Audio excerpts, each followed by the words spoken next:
Maayong adlaw, lungsod sa Santo Tomas.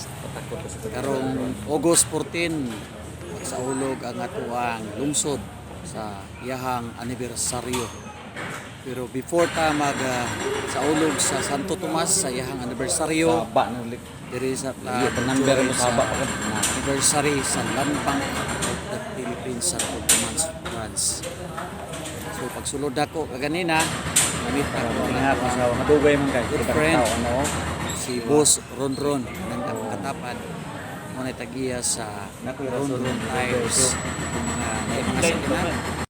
Timing kayo ang ako ang pagsulod sa Landbank Santo Tomas branch kay nagsaulog sila sa ilahang 60th anniversary. Ug napay nabiling snacks mo na nga i-invite ko nila nga mukaon o ako pong gi-invite ang ako ang